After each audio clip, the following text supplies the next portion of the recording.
Vous aimez la danse, vous aimez le rythme, vous aimez le partage et vous avez envie de faire bouger au fond de vous ce qui reste au fond, tandis que vous agissez à la surface. J'ai peut-être une bonne solution pour vous. Si vous aimez la danse et que vous avez envie d'être challengé dans votre corps, mais pour autant que vous n'avez pas forcément envie d'apprendre seulement des pas et des quantités de pas industriels, et à la fin finalement avoir eu très peu de temps où vous avez passé un moment à danser ces pas, à les explorer et à faire advenir votre présence dans ce que vous faites, j'ai peut-être une solution pour vous. Une journée pour danser les symboliques saisonnières, c'est une journée dont vous allez être le héros ou l'héroïne. Ce que je vais vous proposer s'appelle l'expression primitive. C'est une danse, c'est une technique de danse. Alors danse parce qu'il y a du rythme, parce qu'il y a tout le corps qui bouge, parce qu'en même temps on fait même des sons, des chants de type très tribal. Mais en même temps, je vous rassure, on n'est pas quatre pattes en train de hurler à la lune comme des loups. Et c'est une technique qui nous vient des thérapies traditionnelles, qui est inspirée des danses traditionnelles, qui étaient des thérapies traditionnelles, des thérapies collectives, des thérapies individuelles, sans que ça se dise, sans que ça se sache. Maintenant que nous avons analysé les choses grâce à l'anthropologie, la psychanalyse, la psychologie, le travail sur les neurosciences, le travail sur d'observation des effets du chamanisme sur la conscience et les états modifiés de conscience, nous savons que cette danse qui est construite sur ces danses et ces pratiques anciennes a un fonctionnement thérapeutique.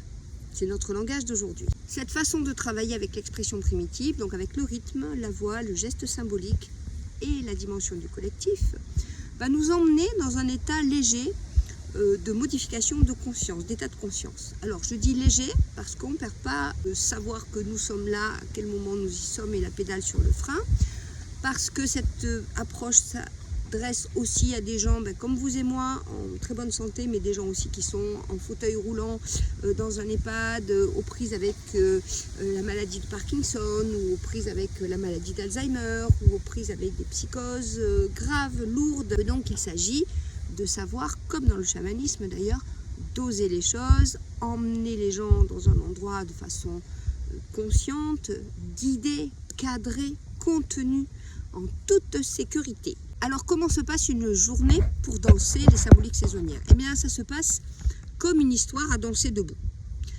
Ça va commencer par le bien réel. Je vais vous emmener d'abord dans le contact avec votre propre corps, comment ça fonctionne, où est-ce qu'on en est. On va réveiller les muscles, réveiller les articulations, réveiller la conscience de ce corps.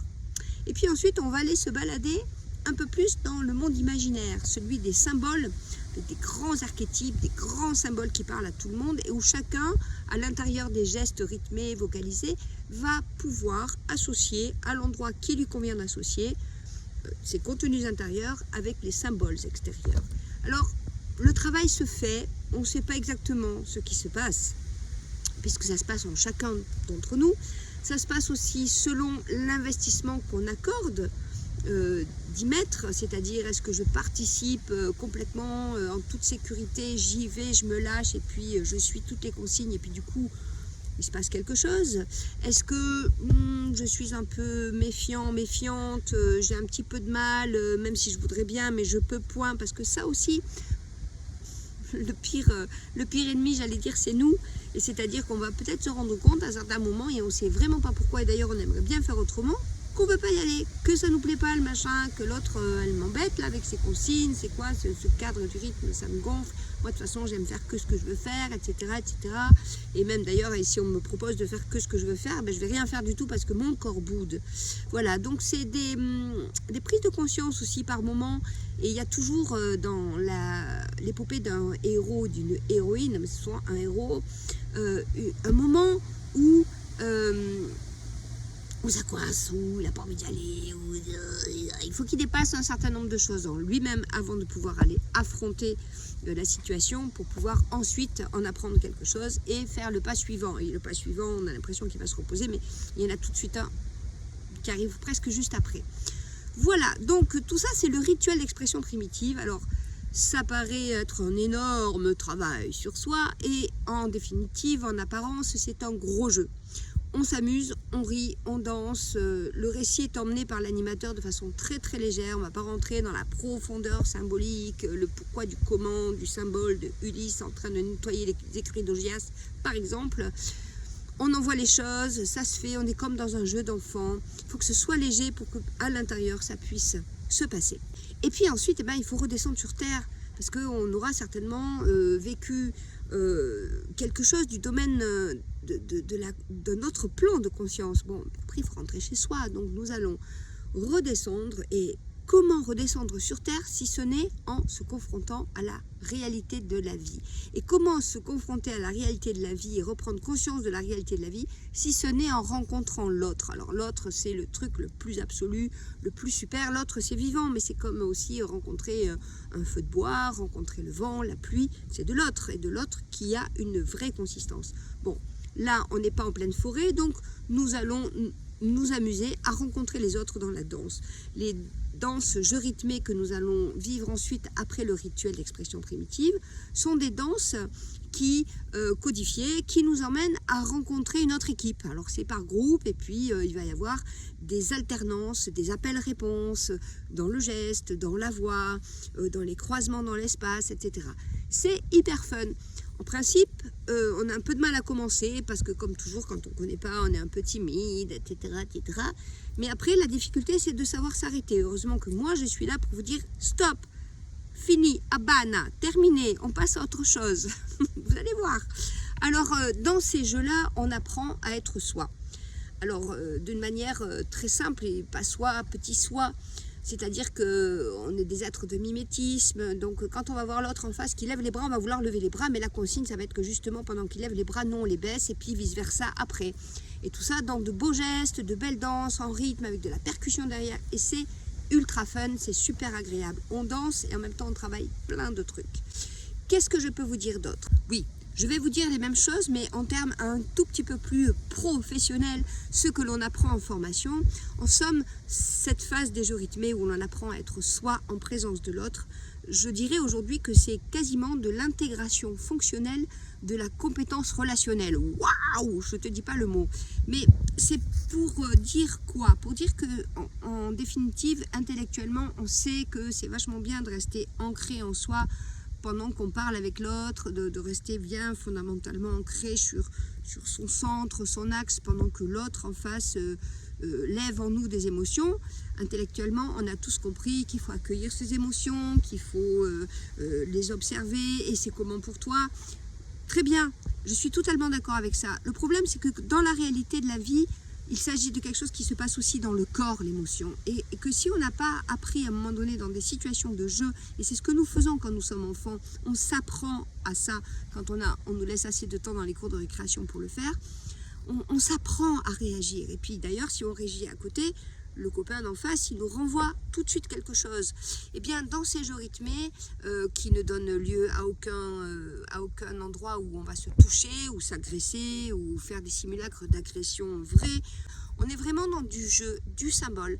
C'est très éloigné de ce que nous sommes, nous, dans nos petits mois. On parle d'autre chose, on parle de jeux qui vont nous apprendre à rester centrés.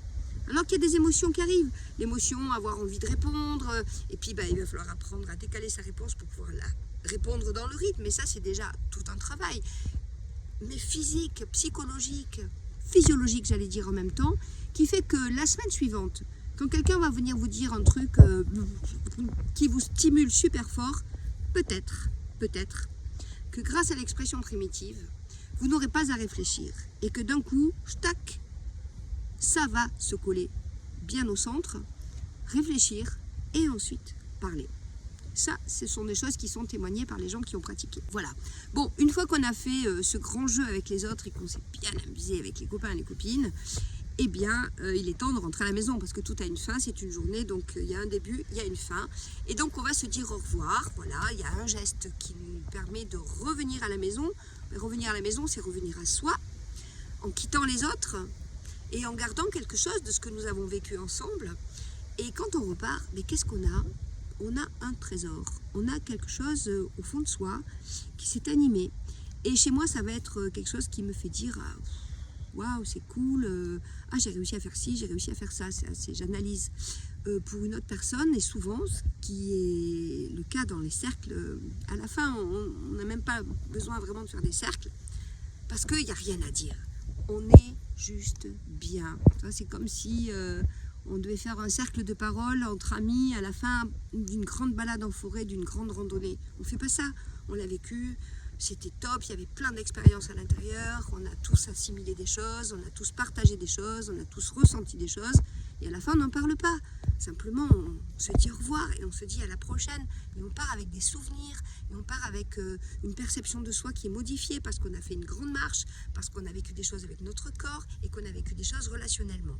Et bien voilà, cette danse c'est ça, et ça remet la danse à l'endroit où elle était dans les temps anciens, reculés, très reculés, plus encore loin que ça, où elle n'avait aucune fonction artistique de représentation, aucun challenge technique pour prouver quoi que ce soit, qui que ce soit, quoi que ce soit à qui que ce soit, et où elle était simplement une partie de la vie, comme on fait la cuisine, comme on récolte, comme on lave le linge, comme on éduque les enfants, comme on éduque aussi les personnes, on éduque la citoyenneté, on éduque la vie, on apprend à être en dansant aussi. Et voilà, alors j'espère que je vous ai donné envie de venir nous rejoindre dans ces journées de danse. Parlons du tarif. Alors il y a plein de journées de danse qui sont payées en carottes, en chou-fleur, etc. Bon, je ne peux pas manger autant de carottes et de chou-fleur qu'on me donnerait si je devais. Puis c'est mon métier, et puis je forme des gens dont c'est le métier. Et donc j'ai longtemps réfléchi à mes tarifs en me disant mince, mais puis on m'a souvent conseillé, on m'a dit mais Pat, si c'était à 30 balles, tu aurais plein de monde. Oui, mais sauf que ce travail ne vaut pas 30 balles. Ce travail vaut le prix que je le vends, c'est-à-dire 115 € pour une journée. C'est mon métier. Ce qui me permet de le faire, ce sont des recherches, ce sont des formations depuis 35 ans et je suis encore en formation. C'est avec ce métier-là que je vis, et si je ne peux retirer un salaire convenable de ce que je fais, je ne pourrai pas continuer à le faire. Et si je ne peux pas continuer à le faire, je ne serai pas dans mon axe, je ne serai pas en train de déployer le talent qui m'a été donné. Et croyez-moi, ce talent m'a été passionnant pendant des années. Actuellement, je suis juste en train d'obéir à une injonction forte au fond de moi qui continue ça. Parce que c'est pas toujours confortable. Mais j'aime. Mais surtout, je suis en lien avec ce que je dois faire. Et pour le peu d'inconfort qu'il y a, eh bien, il y a une énorme joie. Ok, donc je reviens au prix. Ça vaut le coup, vous investissez sur vous, c'est pas un prix qui a été posé comme ça juste pour des questions de rentabilité. Il y a tout un tas de choses dans ce prix, c'est une énergie ce prix-là aussi, et donc je vous invite à essayer. Vous allez gagner vous aussi quelque chose dans votre vie, pas de l'argent, on s'en fout, c'est juste vous allez gagner quelque chose de profond, et moi j'ai besoin que les gens viennent se nourrir de ça. Bon bref, voilà, j'ai fait mon petit laïus commercial, c'est toujours un peu désagréable, mais j'en parle parce qu'il y a beaucoup de gens qui me reprochent le prix, donc bon, mais voilà, je me positionne par rapport à ça, et je vous dis ce que j'en pense. À bientôt, ciao.